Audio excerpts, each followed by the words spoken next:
Jason Moore is a co-host of the award-winning Fantasy Footballers and Spitballers podcasts. He's a dad, though not an East Coast one, an entrepreneur, a theater nerd, a jokester, and he's an amateur pickleball player too. These are his late-round perspectives.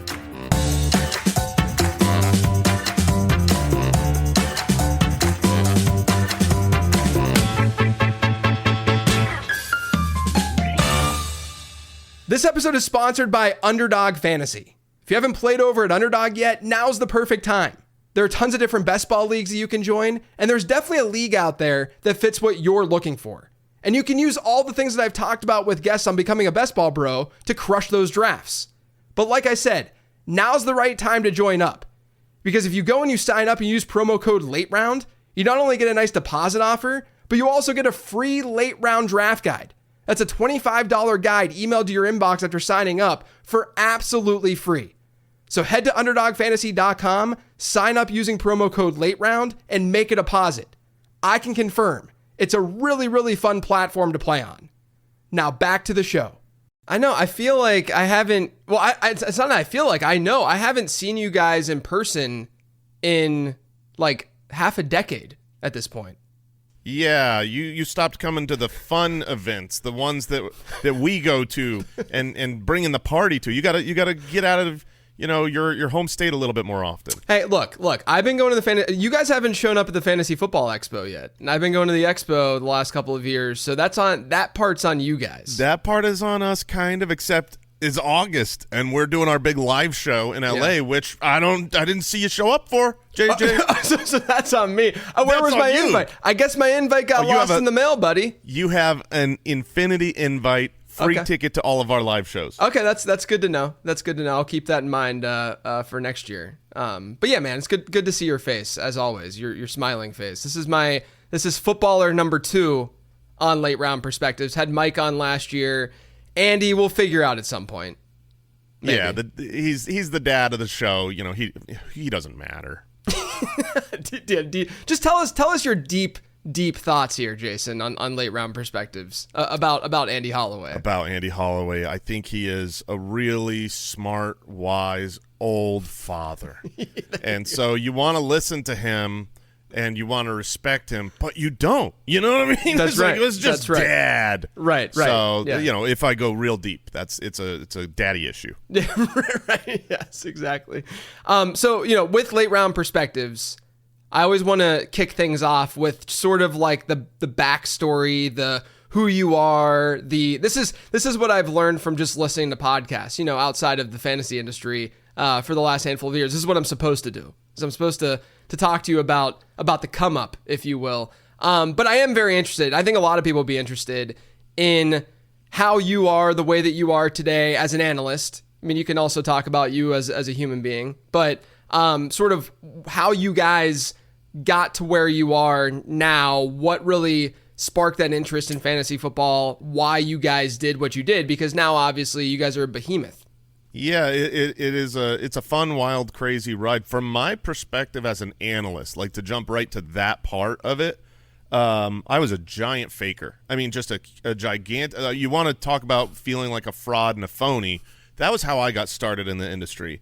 Mike and Andy, they were awesome, just unbelievably great fantasy players. Right? We had our league, and they always knew their stuff. They were always in it. And our league of record, which has stayed since, I don't know, we're coming up on probably 20 years now. Those two guys, they worked with me. I ran a video game design company, and Andy was our COO. Mike was our audio engineer, and our lunches were just fantasy football. All we talked about, because we didn't care about the games we were making. We just cared about fantasy football. And those two guys were really, really good. And then they started doing some writing in the industry, and then they wanted to make a podcast, and so they did. They made a podcast. It was like, I think, the end of 2014 or something like that, and I think they had like a dozen listeners, if you include family. And so eventually they invited me on to be a part of it because they felt like they needed another perspective. From my vantage point, I was bringing two things.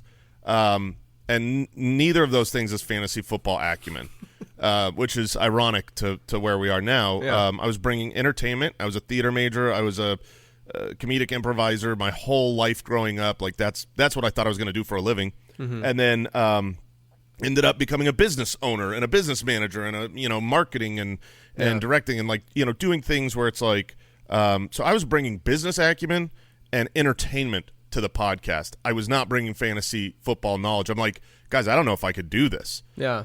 And so because of that, I dug deep. I dug so deep and researched so hard for every single episode we did because I just didn't want to sound like a fool when I didn't know, who the offensive coordinator was for Team Y. And this was obviously a podcast from nothing for nobody. And then it started growing really fast and blew up. And I think it took me at least a full year before I stopped feeling like a phony. And now, we've done this full-time for a decade, and right. I've applied everything that I know how to apply to all the spreadsheets and analysis and film watching and all that. So now, I don't know whatever you want to call just an analyst, an expert, whatever. I'm with you now. Yeah. Yeah, that's really interesting, though, so it was sort of, did you have fear, legitimate fear when you first started doing it? Did you, not only just from a business perspective, but if you're going in on something like you did and the way you guys did it, and you don't have sort of the acumen, or you think that you don't, whether it's an imposter syndrome thing or not. That's exactly what it was. Yeah. Full blown imposter syndrome. But mostly because I was an imposter. So when you are the spy and you're the spy. But I didn't really have a lot of fear because, when we were starting out, when I joined the show, they really did not have listeners yet. It was nothing. It was it was, we were in the upstairs bedroom of Andy's son, just recording, feeling like we were late to the podcast industry at the time that we were apparently very early to the podcast industry. So, it was. I didn't have a lot of fears. I don't have fears of talking on microphones. Like I said, I was a theater major, a performer my whole life up to that point. I just didn't want to.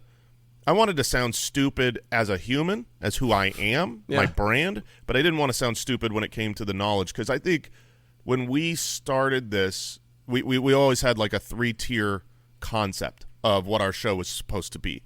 It was supposed to be entertaining, it was supposed to be high quality, but it was also supposed to be accurate. Like those were the 3 pillars we felt like at the time. We couldn't find all 3 in another show. You could find a well-produced show that was entertaining, but you'd lose your league.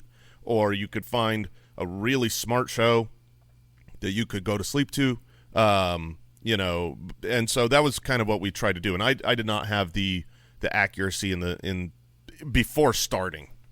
Yeah. I've always said that you guys did an unbelievable job. I mean, obviously you guys are great humans. I've said this to you every time I see you guys. I'm like, it's kind of annoying that you guys are so freaking, but no, I'm just kidding. Every time I see you guys, I'm always so happy that it was you who found the success that you found, because genuinely, we go way back.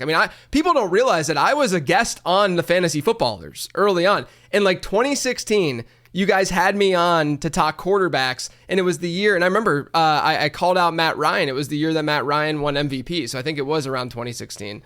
We were long time friends, and Mike was a huge fan of yours. That's why you were on the show. Yeah, he brought you on because it was, he couldn't sing your praises well enough. Yeah, we had a mutual connection, oddly, with you guys being in Arizona and me being in North Carolina, and my brother's brother-in-law, who I'm tight with, he had done work with Mike in the past, audio work, and made the connection, and I obviously hopped on and I got to know you guys, and that's been, that part of it has been awesome to see.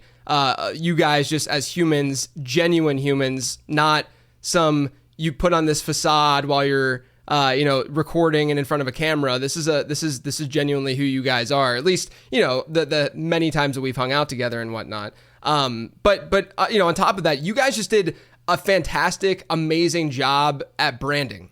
And that's something that I think, people can look at and maybe generally appreciate, but not to the depth in which you guys kind of went, not just with design and audio and the name that you guys chose. everything was so thoughtful. And I've always really appreciated that side of it. I don't know if I've ever said that to you, so I just want to throw that appreciation your way. Thank you. That's it was intentional, and I think it was like I said, we all worked together for almost a decade at doing a handful of businesses. Actually, like it started in the MySpace world. Back when that was the main social media, and then I had a company that made all the backgrounds and stuff. So I was like more of a computer tech guy. Hired Andy. So we spent time changing industries. We went from MySpace to Facebook to mobile to Twitter to all these different platforms as the next one came up. And so for 7, 8, 9 years, we were just running a business. We had morning meetings where we're talking about. We're talking about color schemes. We're talking about SEO. We're talking about these things. And then all of a sudden we put this podcast together, and it was treated the same. We started it from day one, from moment one, as a business. Right. It was our passion. It was our hobby. Right. It was fun. But we took it seriously from like every decision was purposeful and meaningful and like meant to be like, how can we help this podcast succeed so we could do this for a living? Yeah. That's something that people just don't really get and understand in general, like especially within this space. This space is one where there's a lot of smart people and a lot of smart analysts, and it's just that like little push that they need that they're not fully seeing necessarily from like a marketing end and a marketing angle and perspective, whether it's design, whether it's quality. I mean, even myself, like from an audio quality standpoint, I've had to like learn things and figure things out and kind of, work my way with that. But having that backbone for you guys, and you guys coming from like different backgrounds and stuff, had to have been really, really helpful. It was a magical sweet sauce because we all three brought something both important and different.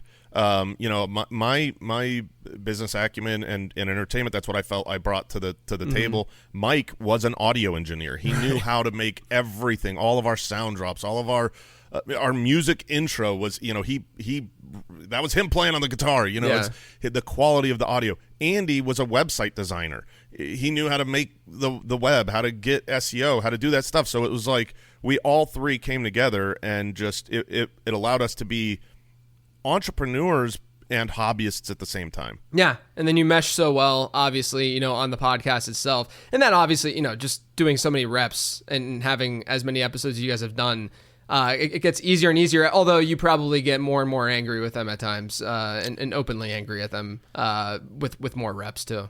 Yeah, I mean, we hate each other. That's the big thing on the show. If you watch our show, you could see behind the scenes, like we don't like each other. No, we get along great. It's easy. The chemistry has always worked out, and we've really never had big fights. Like our biggest fights over the 2 decades we've worked together are like fantasy football, Like we had a big fight over Deebo Samuel versus Brandon Ayuk a couple of years ago, and it was like I think that lasted 2 days. Yeah, I was gonna say, is it a pickleball fight as opposed to a fantasy football fight? Yeah. Pickleball's, I guess, gotten contentious because we're all competitors to the max, but we do get along. I feel you. All right, let's move on to some fantasy talking points and discussion.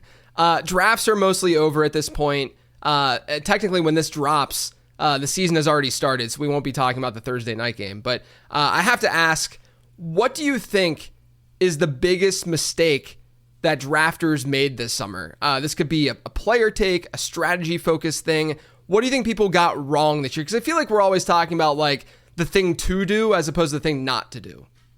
Yeah, I'm really curious about this one. I feel like it is wrong strategy this year to not have grabbed one of those top 5 tight ends.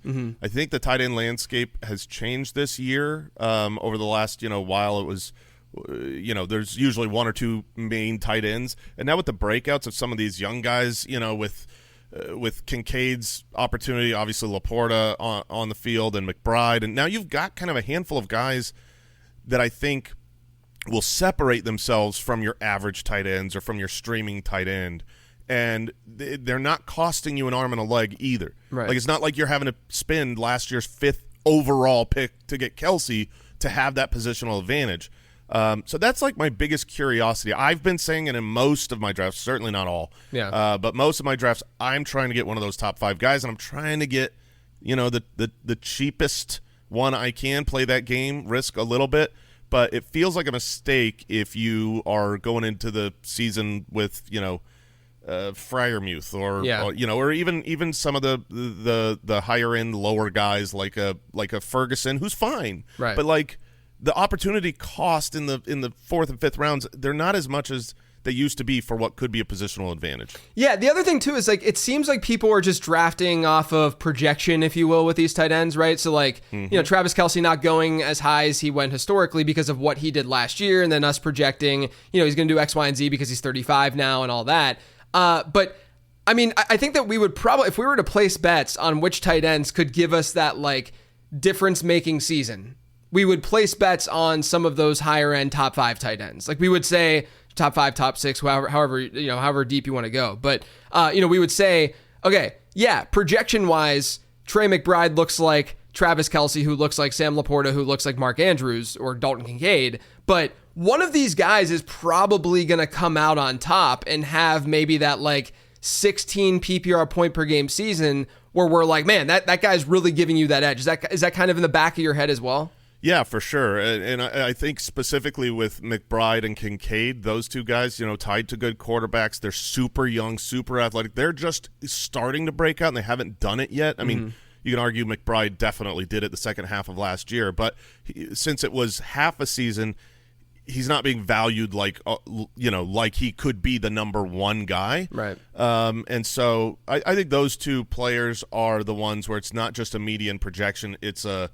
man, I hope they just hit. Yeah. And next year they're first round type picks. Yeah, it's crazy too, man. Like I wrote about this in my draft guide, but like literally every tight end spot in the top 6 and 7 or 7-ish, based on what we saw from 2014 to 2023 versus 2024, every ADP slot, so the tight end 1 slot, the tight end 2 slot, is lower than what we've seen historically. Like every single one has been pushed down, and it has everything to do with what happened last year. Last year, you get all these breakout tight ends, these guys coming out, off waivers in the late rounds, and you get Travis Kelce disappointing as the tight end 1 in PPR points per game. But you have this like perfect storm for tight end value this year. So I think it's a really, really good call out.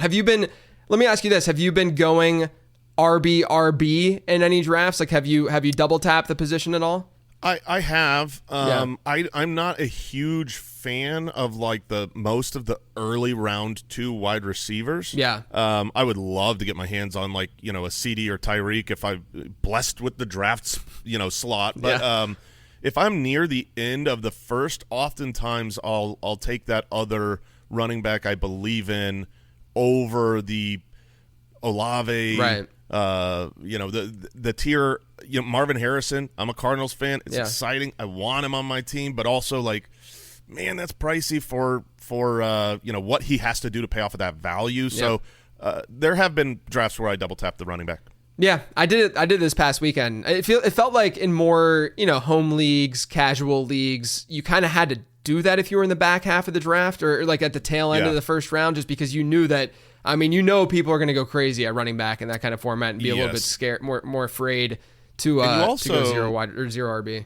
You also, I think, there's that gap between those big guns in the first round, and then to that tier I'm talking about with like the Olaves, the question marks with London, he could be great, right? But then you look at who's there a couple rounds later, and you're like, oh, those are they really that? Are they in the third and fourth round? Are they really that different than the second round wide receivers? Like, there's kind of a big tier there, so I feel like the value is there. Yeah, like is anyone going to be shocked if Amari Cooper outscores Drake London this year? Right, exactly. Or is it Cooper Kupp or Puka? Cooper Kupp could absolutely outscore Puka this year. Right. Yeah, that's a great point. Let's talk about quarterback. So the quarterback landscape, this is something that we've definitely witnessed over the last 4 or 5 years, basically since that Lamar Jackson MVP season. But it seems like it's mathematically this has been happening. It doesn't just seem this way. But the quarterback position has become more efficient. This year in particular, ADP seem pretty efficient, where it wasn't totally obvious what direction to necessarily go. We're all going to have our favorites and whatnot. But my question to you is, who is your favorite, or who was your favorite who could really outpace ADP this year? And do you think that there was a non-top 12 quarterback, a late round dart throw that will end up being in the top 12 this year? Because you look at the mobility side of things, we know that quarterback rushing matters, but the market now recognizes that, and they're pushing those guys up, and it makes it a lot more difficult to be like, yeah, I'm just going to wait for Lamar Jackson in the 12th round and I'll be fine. The good old days. Yeah, the good old days. Yeah, I mean, I think Kyler's one of the best values, although he's come up over the, you look at like 1 month ago when drafts were starting in August, he was 7th round, 8th round. He was like that 7-8 turn. Now, he's going up a couple more rounds, but I think he should. I still think he's a good value there. Right. I think the best value in the draft when you're trying to take that late round shot, and I would guess most people agree, is Jaden Daniels, just because you got the dual threat ability, very similar to Kyler, playing with Cliff Kingsbury, rookie year, where Kyler was the quarterback 7 his rookie season. And if you're talking like late round guys, really late, maybe 2 quarterback leagues or whatnot, there's a handful of people you just look like. I've never been like the most bullish Trevor Lawrence believer. I thought he was a little overhyped coming out of college, and he has, I think, disappointed for what the hype was supposed to be. But at the same time, he's still young. He's got a lot of things that happened last year, just so many missed touchdowns. The videos are everywhere. The amount of toe taps on the white line. He had a bunch of injuries last season. So, another year in the NFL, what seems like a good offense. If you're looking for like that Jordan Love breakout where he was drafted, in like quarterback 20. Right now, I think Trevor Lawrence has dropped pretty far. I think last I saw he was like quarterback 17. Yeah. And if you say who could make that leap up there, I think he's in the mix. And then super late dart throws like Stafford could just have another great season where he's got passing touchdown efficiency that he's had in the past.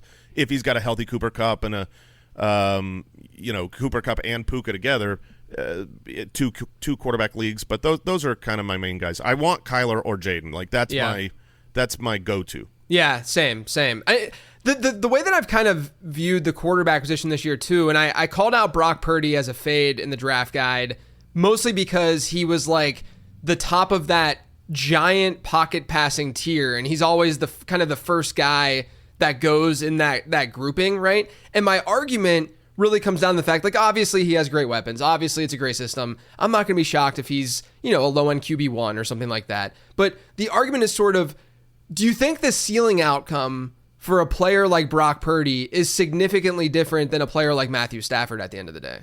No, certainly not. I mean, can they both throw for 4,000, 4,500 yards? Yeah. Can they both throw for 30-plus touchdowns? Yeah. Right. And if neither one of them's adding something on the ground, the value difference between grabbing Purdy early or him late, whenever you've got the pocket passing guys, the value of where you're taking them in drafts really, really matters to me. Yeah. Like everyone in the world and their moms love C.J. Stroud. I love C.J. Stroud. But he just seems like such a bad value when you've got like multiple rounds later, you're hoping C.J. Stroud turns into like what Joe Burrow has already been. Yep. It's like, oh, well, why don't I just get what Joe Burrow's, 3 rounds later, I'll just grab him if I want one of those pocket guys or something. There's so much variance with passing numbers. I mean, like the easiest example is, you throw an 80-yard bomb to the 1-yard line and then you run it in. Okay, well, that touchdown all of a sudden is not yours. Mm-hmm. That 1-yard touchdown counts more for that running back in fantasy than the 80-yard bomb does.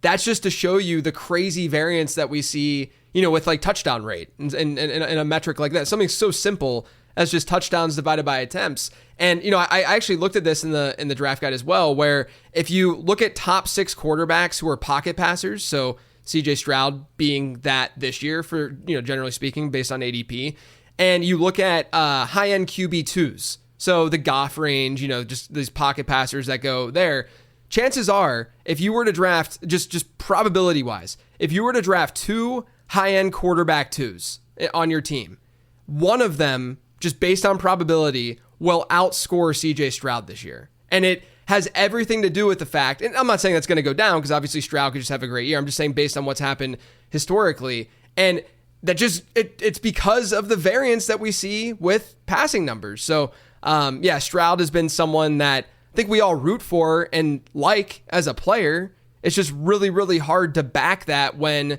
you got a guy like Kyler often going after him, or even Anthony Richardson where he's going, and these guys who just have massive ceilings with what they can do on the ground. Yeah, I completely agree. Unless your name's Patrick Mahomes, I think you're gonna have to prove it. And even obviously Mahomes had a down year last year, although I do think he bounces back in a major way this season. Yeah, me too. I'm with you there. All right, going back to the first round. So we talked about that. You talked about the second round a little bit and how you have these wide receivers that you really couldn't confidently back because there were just so many of them that were basically the same. Were there any first round picks that scared you this year, or that you're looking at still to this day and you're like, man, I could really see how this could go south for him? Yeah, there is. And I hate that you're asking this question because I don't want to be the one that says it out loud. It's like, but the honest truth is, every time I'm scared. I think I had the 8th or 9th pick in a mock the other day we were doing, and this guy fell to me, and I felt backed into taking him, but I still wasn't sure, and he might be the greatest wide receiver in the NFL. It's Justin Jefferson. Yeah. He scares the tar out of me. I mean, we have history of world-class first-ballot Hall of Famers like Larry Fitzgerald. He had in his prime, had a stretch where he didn't have a good quarterback. Yeah. He went from a quarterback to not pre-Kurt Warner, and he wasn't that great. It was like wide receiver 20, wide receiver 30, wide receiver 40, I think, one year. And it wasn't that he wasn't a great all-world wide receiver. Is Garrett Wilson bad? Because he was bad last year. Yeah. And so it's just a matter of now I'm putting a lot of trust into Sam Darnold. And it feels like I'm not allowed to say that Justin Jefferson can have a bad season because he's just so darn good.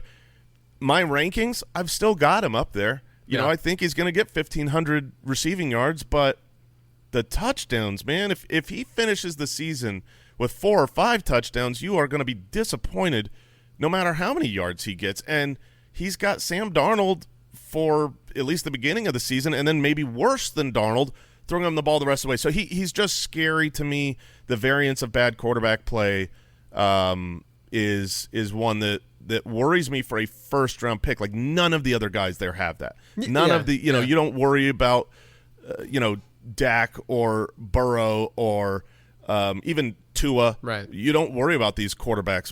One of them is Sam Darnold, is the quarterback of the first-round wide receivers. So I'm always gun shy there. You're banking on scheme at the end of the day, which I get, right? But it's also frightening. Like, there's a real chance that things do not go as planned in Minnesota this year. And on one side, I'm like, oh, I could see how, a guy like Sam Darnold can thrive in this offense and they'll be totally fine. But then on the other side, I'm like, yeah, people are probably overstating the Nick Mullins splits last year whenever they played teams like Detroit and he was able to, put up massive numbers of yards and points because they're facing inferior competition. They're not going to see that week in and week out. Now, I probably have leaned more on, just because it's been easier from like a Darnold perspective of like, if you're in a super flex league and you can get him as a QB3 or something like that and just take the chance, that's fine. But I think it's valid to feel that way about Justin Jefferson, knowing that, there are at least other very, very secure options that are going, in round 1 that you're drafting him over. And so if you want to go in another direction, I think it makes sense. I think A.J. Brown, Amon-Ra St. Brown, those guys, I have seen plenty of drafts where Justin Jefferson gets taken ahead of those two. Mm-hmm. Those are the two where I'm just I can't swallow that pill. I can't say, look, Amon-Ra is as solid and as protected and as safe as it comes. Why would I take the risk? When I look at the upside of Justin Jefferson, can he finish as the wide receiver 1 this year? No, he can't. No world does Justin Jefferson finish as the wide receiver 1 with Sam Darnold and a hodgepodge of quarterbacks throwing on the ball. I don't think he can get the touchdowns. Yeah, I like the A.J. Brown call out too, because I think a lot of people have Brown probably in the next tier. But I like him too, and this Kellen Moore offense should run more plays. Is that sort of the thesis for you? That look, obviously A.J. Brown is A.J. Brown, but is it also this environment change for him a little bit? Yeah, I'm pretty bullish and hopeful and a little worried for the Eagles offense. I think Kellen Moore coming in, they took that gamble, right? They went to the Super Bowl. They lost their coordinators. They said next man up. Yeah. But those guys hadn't done the job yet, and they did a poor job at it. And so they got rid of them and said, you know what? Let's get some experienced guys in here. And they brought in, I think, a good offensive coordinator, good defensive coordinator. It's going to help. The scheme got so boring last year. You look at the first half of the year, it was like A.J. Brown was a manimal. He was just, breaking records for 125-yard games. And then nothing changed. They dumbed it out. You listen Kelsey talking about how they just had to really simplify the offense, and it got too simple on offense. And it seemed like everyone figured the Eagles out. And obviously A.J. Brown had a pretty poor second half of the year. But I think if you get a good scheme, get guys into succeeding areas more, he's too good to be Jalen Hurts, Devontae Smith, A.J. Brown. I'm going to trust the talent of those players to be able to work with a Kellen Moore and be good for fantasy. Yeah, no, I'm with you. I've had Devontae Smith too as a target this year. I think that when you get an offense that has proven to be good with the personnel they have, and you're injecting the potential for a little bit more pace, some more plays run in that offense, and the target distribution is mostly going to two guys. Maybe you want to throw three if you want to throw Dallas Goedert in there, but mostly these two guys. Yeah, I mean, I think that there's a definite argument to be made that Brown himself has been undervalued, and that you could go with him. So if, like in a draft, if you're facing A.J. Brown versus Justin Jefferson, you're leaning A.J. Brown. I would take A.J. Brown every time. Yeah, I like that. I mean, if I'm playing against, I'm thinking about some week one matchup or week whatever matchup, and I'm playing against the guy who has Justin Jefferson or A.J. Brown. A.J. Brown scares me more. Who could have 2 touchdowns more realistically and just nuke my week? Yeah. More than likely, I think it's Brown. Yeah, I like that call. I like it. So look, I do late round perspectives largely because I like to get other perspectives on the show to kind of look at what I've said throughout the week and call me an idiot, right? I want people to trash my takes and say that I'm really bad at this. Yeah. So, you are pretty bad at this. Trust me. I mean, you think that you were fooling people the first year that you were doing analysis. I've been doing it for 12 years now. And to do the opposite of that, I think you are one of the best analysts in the entire industry and also a great person. Just we love you, JJ. Thank you. I love you, even though you guys are indeed losers, as I said. And that is true. As I said in my MVP call. Look, I knew you were going to throw out the old school picture of me as you guys did last year. Yeah. And this is now in its perpetual cycle. For those of you who don't know, the footballers do their MVP show each year. They ask me to give my MVP. Last year, my MVP that I could have called out Rachaad White. I loved Rachaad White last year, but no. I decided to go on the show and say to draft Tony Pollard, and there's egg on my face. But last year when I did it, I think last year I called you nerds. And then you guys had the bowl cut picture of me from when I was like 9. Your little baby picture. Little chubby JJ. And this year I called you losers, and you still had that picture. But I feel like we're in this perpetual cycle now where one of us has to stop for the other. For the name calling, we'll have to stop. But it's never gonna. And it's never gonna. We're gonna have to find more pictures. We're gonna have to call Mama Zacharyson and find some dirt. Yeah. Oh, there's definitely some more bowl cut pictures out there in the universe. But yeah, first off, I really appreciate those kind of words. It means a lot, especially coming from you. But I want people to come on to, again, just give a different angle and perspective on some of the things that I'm feeling and saying and researching, on this show. One of those things on the 15 Transaction show this week was the Denver Broncos backfield. It's really strange that I've bought into both of these running backs in the offense because, historically we don't see really monster seasons from running backs with rookie quarterbacks. There's 2 of them. This isn't like a very obvious bell cow situation. We know that Sean Payton splits his backfields up, but I can't get away from how Sean Payton deploys his running backs and how he uses them in the passing game. Am I crazy for thinking that both of these guys, Javonte Williams, Jaleel McLaughlin, especially with, Audric Estime's there, they kept Blake Watson around. Am I crazy though for thinking that they were undervalued this year? Let me ask you, the answer to that question is, what do you believe about Bo Nix? I believe that he can be a distributor, right? Like that sounds like they're appropriately valued then. Yeah, right. I mean, I don't think he's going to light the world on fire, but I do think that he can run this system. I had a strategy with Javonte Williams early this offseason, and I have decided to stick to it. Javonte, everyone was madly in love with him before the injury. He was the young, burgeoning star dynasty. You couldn't acquire him. He was going to be the next big thing. Then he got an injury that was clearly a very, very bad injury. Came back maybe too fast, shockingly fast at the very least. Nobody thought he was going to. And he did not look the same. He didn't have the burst and didn't have the speed. But sometimes it takes 2 years removed from these types of injuries. There is plenty of data to suggest that the second year back from the ACL is better than the first year back from the ACL. And if he's not too old, if he is the pre-injury dude, I mean, everyone wanted him. So that is what we wanted. And so my strategy with Javonte Williams was, I believe there's only two outcomes. The outcome one is after the injury, he's not the same guy. Outcome number two is after 2 years, he goes back to being the same guy. And if he goes back to being the same guy, we will hear non-stop how great he looks in camp. And instead, is he going to make the roster? Yeah. We're not sure. And so I'm out. I just was like, if he is the guy he was last year, he was super involved. And he was the running back 30. He didn't really help you. He got more opportunities than we think.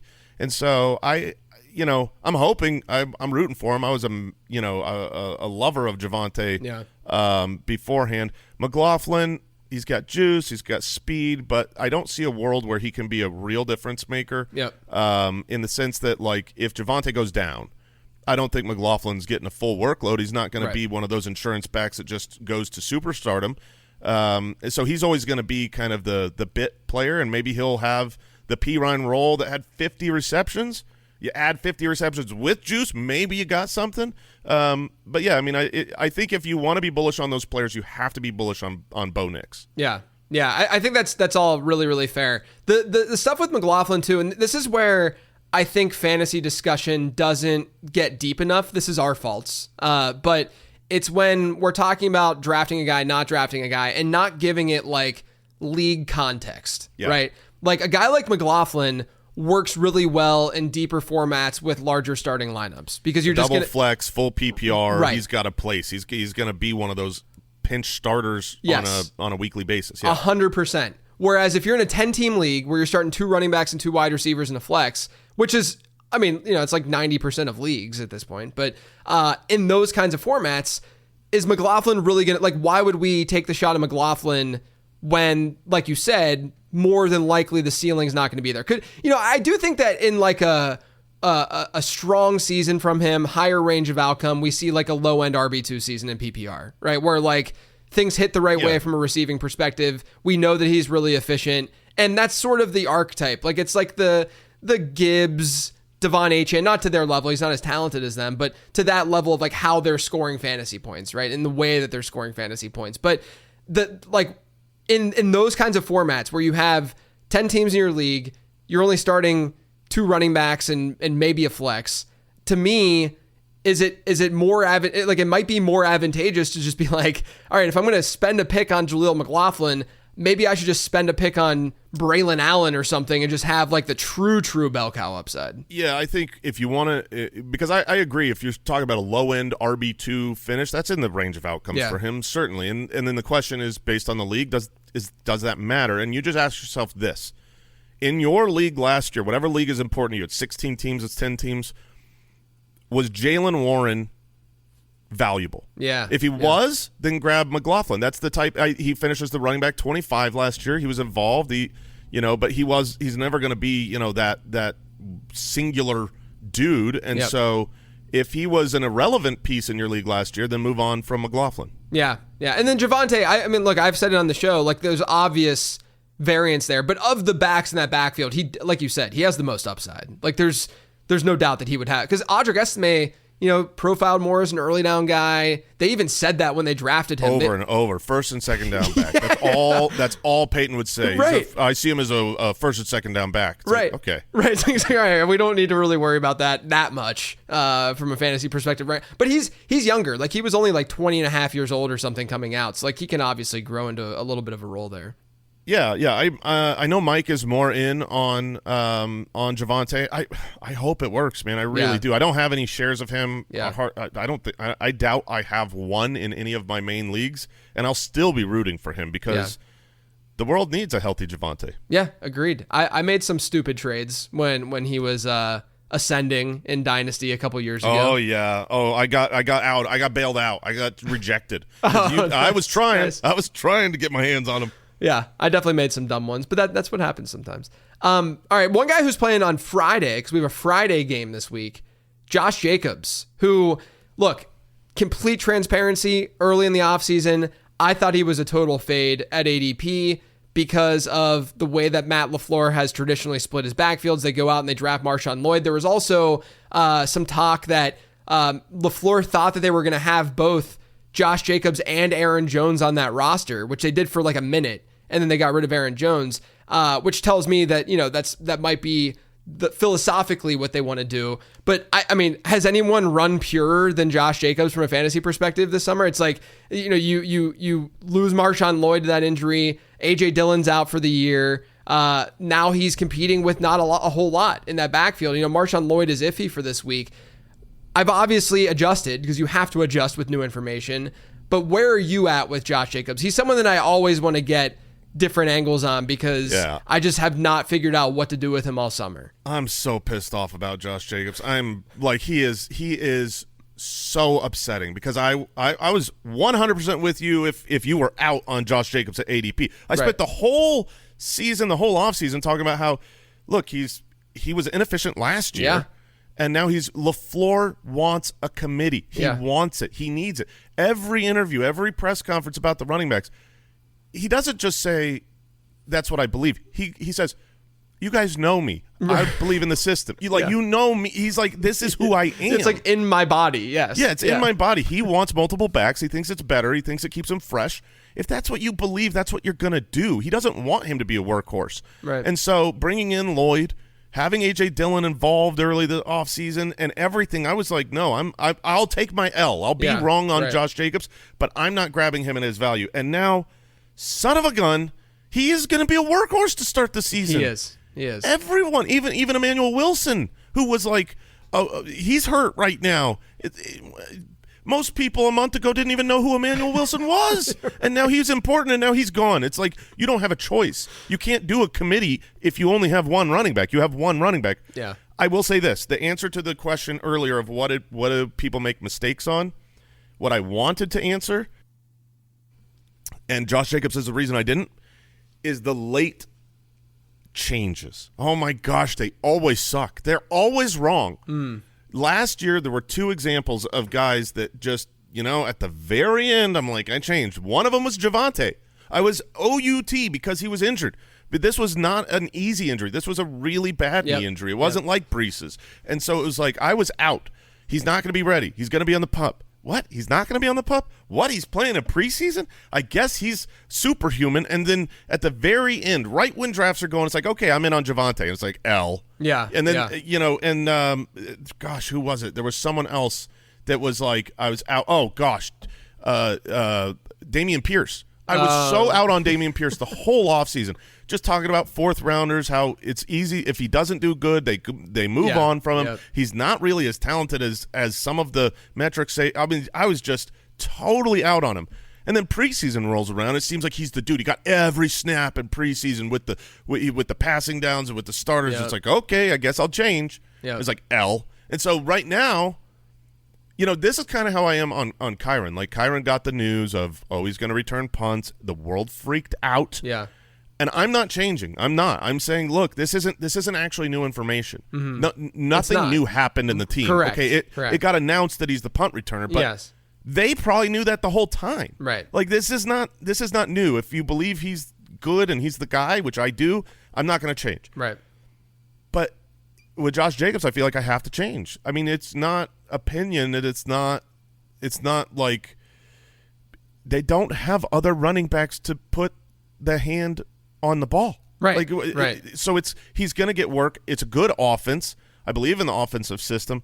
So yeah, I'm in on Josh Jacobs. I am rooting against him. Yeah, I've obviously, like, what was really strange is that every time I do my weekly rankings, I like to just afterwards compare them to consensus because I want to see who I seem to be higher or lower on that week. Jacobs is still ranked like lower than I expect, just based on the environment right now, right? He was ranked lower than I expected. Like, I'm like 4 or 5 running back spots higher with Jacobs this week than what consensus is saying, which I was shocked by because it seems like most people were rightfully towards the end of August ranking Jacobs as like that in that like low end RB1 range because of all the injuries and stuff that were happening around him. But like if Marshawn Lloyd never suffered the injury that he suffered, and look, he might even go this week, but if Marshawn Lloyd never suffered that injury, would you just be full blown fade city with Josh Jacobs? Yeah, more so for sure. But it was the combo of A.J. Dillon and Marshawn Lloyd. You know, it's like the fact that your second back and your third back and now your fourth back are currently injured. Yeah, you have one back. So yeah, it sucks, and it sucks because now I'm rooting against him. Like I want him to fail, and I don't enjoy it. Like I'm not that type. I don't want to root against. Right, it's the worst part players. of our jobs. Yeah. Right. Yeah. I'm never. But I know in my heart. I know in my heart I'm gonna watch, and when he does something good, I'm gonna go, darn it. Yeah. Because I'm begrudgingly in. Yeah. So I don't know. It's a weird world. It is strange. Another guy that I bring up on basically every show because I think that he is just an interesting case is Zamir White. Are you in or out on Zamir White this year? I'm out on Zamir White. Okay. It's hard. He certainly has the job, and I think he could get off to a decently hot start. They've got a good defense, and it's been made clear more recently that Alexander Mattison is a backup. Yeah. He's not in there to run a timeshare. Obviously, they're willing to give a guy a big workload, including Zamir last year when Jacobs was out. So there's a million ways you can look at him being such a good value. Where he's going in drafts as a real starter, he's the starting running back. But I'm just going to bet on the side of history and analytics. Like, you don't break out after that many years. You don't do it for a bad offense. Where he's going in drafts is usually a bad sign. It's just kind of like, I don't know how it's not going to work for Zamir White, but I know it's not going to work for Zamir White. Like at the end next year, Zamir White's not getting a big bag of money and going to be a hot draft pick. Yeah. And so it's like I'm just going to avoid it. And if he starts hot, whatever. But at some point, I think the team is going to struggle. I don't see them as, some Super Bowl contender. And when you don't have a lot invested in him, which they don't, right? He's not their future. He's not their current. He's their current just because he wasn't their plan. Mm-hmm. They just kind of got backed into it. And whenever those things happen, a la Alexander Mattison last year, it just finds a way to not work. He feels like the Madison of this year, does he not? Yeah, we were saying that before Madison went there, and then Madison went. It was like, wow, okay, double Madison. Yeah, it does seem that way. And the other thing, too, Coach Speak Index does great work in putting video content out there for us of interviews and stuff and what coaches are saying. And one of them recently was Antonio Pierce talking about Zamir White getting basically all of the early down work. He was saying Zamir White is the early down guy. I can't remember the exact quote, but along those lines, Zamir White's the early down guy. The thing, and people ran with it and they're very excited about it. But to me, it was kind of an interesting quote because he's specifying the early downs. He's not talking about him as a 3-down back, as a pass catcher, when we knew that he was going to be their early down guy. Like that really hasn't been the question mark. It's really been an Amir Abdullah tweet or quote. Right. Yeah. Right? All of a sudden Amir Abdullah is going to be on the field all the time, taking the valuable touches away. Right. So that's my fear and has been my fear literally throughout college. Was not a pass catcher. Obviously Josh Jacobs. So you're out on Zamir? I'm out. I've been pretty far out on Zamir. Yeah. And you look at that him in the NFL, even the stretch last year, the final month of the season where he was a beast on the ground. The Raiders also had some funky game scripts, number one. But number two, his target share per game rate was still under 10%. Like, it wasn't some monster number that we can, feel really bullish about, entering this year. So my thing with White has been, am I going to be shocked that, if he's RB22 drafted, if he finishes as RB17? No, but I want my RB22s to have legit RB1 upside. I just don't think that that's in Zamir White's range of outcomes right now. I don't either, no. Yeah, maybe we'll both have egg on our face at the end of the year. But this is the kind of bet that probability wise that you should be making. I think that's what it is. Football. It's really certain bets have enough data to make the probability high or low, and this one just feels like narrative wise it should work. Yeah. But probability wise, when you look at just historical data points of things that fail, he's got a lot of them. He's got a lot. There's been that ADP cluster with these rookie wide receivers this year, where you have every draft seems different too in the way that they handle the rookie wide receivers. You got Rome Odunze, you had my MVP that I threw out on your show, and Brian Thomas. You have Keon Coleman, Xavier Worthy, Ladd McConkey. Of that group, who are you most afraid of? And then of that group, who do you think was the best value in drafts this year? I'm most afraid of Rome Odunze. Okay. You talk about historical data points, and I know we've never seen a Caleb Williams before. Yeah. But rookie quarterbacks don't generally throw a bunch of touchdowns. That's just true. They even when they have great seasons, it's rare for them to throw a really fantasy relevant number of passing touchdowns.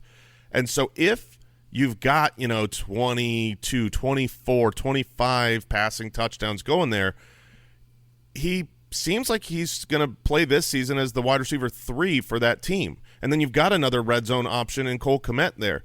So I worry, because he's the highest drafted one usually in most of the drafts that I've seen. Yeah. He's the highest drafted of that group, and I feel like he's got a lot of flags against him. My favorite of that group is one of the lower drafted ones. It's Ladd McConkey. Mm-hmm. I love the film. I forgive the production profile from Georgia and just barely being outside of the metrics that you want to hit. Yeah. But I believe he fits the system perfectly with Herbert. You watched, obviously Keenan Allen's a GOAT, but you watched Keenan Allen dominate last year because he's in sync with Herbert. He knows where he's going to be on this step, and he's going to be in the right spot, and he's going to catch the ball when it goes there. And that's the type of player that I think Ladd is. All through training camp, whenever there were open media access practices, I would just always see the target numbers of this drive. It was always Ladd McConkey was like his early target. And you talk about opportunity. Okay, yeah. So you compare Odunze is a better wide receiver than Ladd McConkey. That's why he went higher in the draft. But Odunze has to compete with DJ Moore and has to compete with Keenan Allen with a rookie quarterback that might not in his rookie season throw a lot of touchdowns. Yeah. On the flip side, you have Ladd McConkey who has Justin Herbert as a vet, as a pro, with no competition. Palmer, Quentin Johnston, these are who he's competing against. So, he has a clearer path to be the one for his team for a quarterback who has a clearer path to throw more touchdowns or be, better in the NFL this season. So, those are my two kind of opposite rookie takes in that group. Does the Greg Roman, Jim Harbaugh effect scare you a little bit with the Chargers offense? So, it does in general, but it's baked in. I feel like the Greg Roman, G-Ro, he's already I think Herbert and Ladd and even Palmer, I think these guys are undervalued right now in drafts because you just assume, well, they're only going to run the ball. Yeah. No, they're not. They're an NFL offense. Yes, they want to run the ball more. They are going to run the ball more. You're not going to see Justin Herbert throwing 700 times the way that it's been. But his efficiency is good. They're still an NFL team whose goal is to score points, and they still have Justin Herbert behind center. So I think it's overblown. And to speak to Justin Herbert, I think he could be a surprisingly decent value at the end of the year. One of those guys, you look back and you go, oh, yeah. We just thought Justin Herbert was going to suck because he had, Harbaugh come in. It turns out Justin Herbert's a great quarterback. Yeah.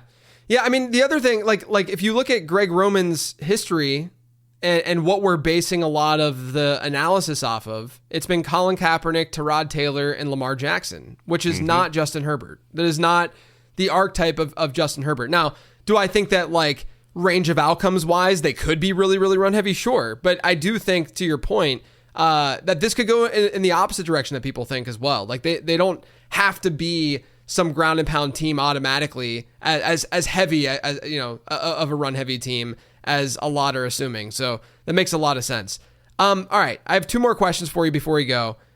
The first one is, this is one that everyone always asks before week 1. So assuming injuries aside, injuries are going to happen, unfortunately, and probably the top waiver wire ad next week for week 2 is going to be based off of some sort of injury that occurred. But, last year we had Puka Nacua. Last year we had even Kyren Williams. So based on talent, based on situation, based on the week 1 matchup, is there a player, and you can give multiple names if you want to as well, is there a player who you think is going to be at the top of our waiver priorities entering week 2? Kind of following that Puka, I think a lot of times you have a rookie wide receiver who wasn't drafted who gets surprising opportunity. And if I had to take my shot at some names there on the waiver wire, I think Luke McCaffrey, who came out as a starter. We haven't seen Jaden Daniels yet, and I think he's actually a pretty good football player.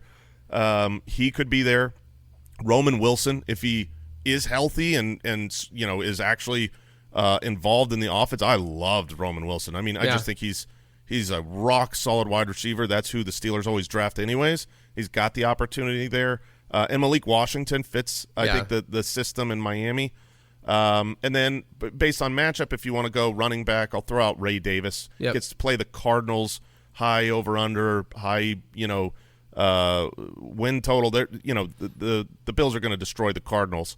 And I think there could be some, multi-touchdown Ray Davis week 1 outcomes in the multiverse. Yeah, I love all of those picks. Those are really good call-outs. All right, last one. Give me a bold take for this season. All right. This year's CeeDee Lamb and Dak Prescott, who won people championships last year because of CeeDee leveling up and because of the schedule opening up, where good run defenses, terrible pass defenses. We kind of saw some of this coming. We talked about it midway through the season on our show. This year's version of that is Kirk Cousins and Drake London. Ooh. You need that level up from the wide receiver. I think Drake London, we've all seen the talent and wondered if it could be. If he levels up, if he can take that step forward and show, like, look, I'm one of the dominating wide receivers out here on the field like I was drafted to be, if he does, and Kirk Cousins is healthy, their schedule down the stretch, the number one, like, they've got a bye week, I think, around week – it's really late. It's like week 11 or 12, I think. I think it's week 12. And from the rest of the season all the way through the fantasy playoffs, they play just some juicy matchups, bad secondaries. And so if those two things click, like if Kirk is healthy and Drake London is who he was drafted to be, then they will ignite fire in the playoffs. I don't usually spend too much credence on strength of schedule for playoff weeks, because defenses are so different by the time we get there. But I've just been eyeballing that. I think the match, it's just one of those things where Drake London scares me a little bit when I'm drafting him. I'm not like super over the top bullish, but you can see the path for how it really works out. And so I guess my rankings wise, I am the highest of the three of us on Drake. I think Kirk Cousins is a very good quarterback. Yeah, I like that call out a lot. He's been someone that I've mistakenly touted last year as a decent target. I just think the talent is just undeniable with London. So I like that sort of connection to a CeeDee Lamb type breakout. With the quarterback upgrade. Jason, though, man, it was great to sit down and chat. Everyone obviously already probably listening to the Fantasy Footballers, but let everyone know where they can find you. The Fantasy Footballers. And wherever you use Google, you can find us. But it's always a pleasure. Really nice to catch up, man. let it go another half a decade, okay? Yeah. Look. I told you. What we will. It's your fault. Yeah, we agree. Right. Sure. We'll find a place. Maybe we'll just fly to somewhere in the middle of America and just have a late round fantasy footballers meetup and sounds great. Let's go to Kansas. Kansas is the next destination. Next off season. Where's Kentucky? Is that like, central enough? Central enough? It's closer for me, so sure. I'll make that happen. I want to visit Kentucky. All right, let's do it.